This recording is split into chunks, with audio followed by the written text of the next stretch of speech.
Randy. Thank you. Well, you see them just about on every street corner, fireworks stands.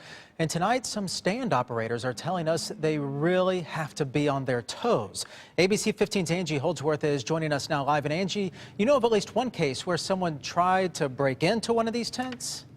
Yeah, and in this case, it was kind of more of a petty theft attempt, but it can be more serious, or definitely has a potential. Now, usually you see stands like this in fairly well-lit parking lots and fairly highly populated parking lots, and some even have a fence around them, but just because they're a temporary structure, in a lot of ways they seem less secure. Now, I spoke to a fireworks stand operator in Mesa who tells me overnight someone actually tried to go underneath the flap of his tent and tried to grab some of his fireworks, but what that thief didn't know is that he was there sleeping, manning the place 24/7, and he managed to scare him away and nothing was lost. Now, that operator tells me, most tents are manned 24/7. They're monitored in some way, and he just wants other operators, to really be cautious in this situation.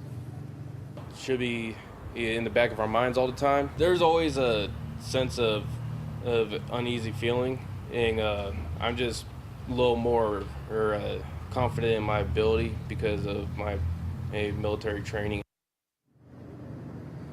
And I did reach out to Mesa Police and Phoenix Police, and they say they really haven't seen a surge of incidents reported like this. But, that stand operator I talked to, he says, a lot of times it is some of that petty stuff, there where only a very little bit, if anything, is actually taken. So it's kind of that crime that may go underreported, but he says he's aware it does happen all over the country, Christopher. Certainly an interesting look inside these fireworks tents. Angie, thank you very much for that.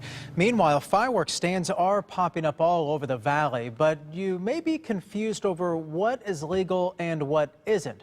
Well, some cities ban fireworks completely, while others allow for limited fireworks over the next few days through New Year's.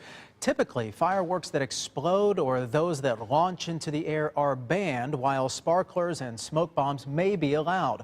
Fire officials in Mesa tell us that most stands do not even sell fireworks that are illegal to set off. Yet each year, some residents still see illegal fireworks in their neighborhoods. I do see it going off in my neighborhood all the time. Sometimes they fire it off at the mountain out there sometimes. And I see bottle rockets going off, anything that's not exactly legal-wise going off in the neighborhoods. Well, fireworks that are approved are only permitted on private property, not in parks. And you should certainly check rules in your city before you buy and before you set off any of those fireworks. And we've put all of that information on our website. Just click on 15 links.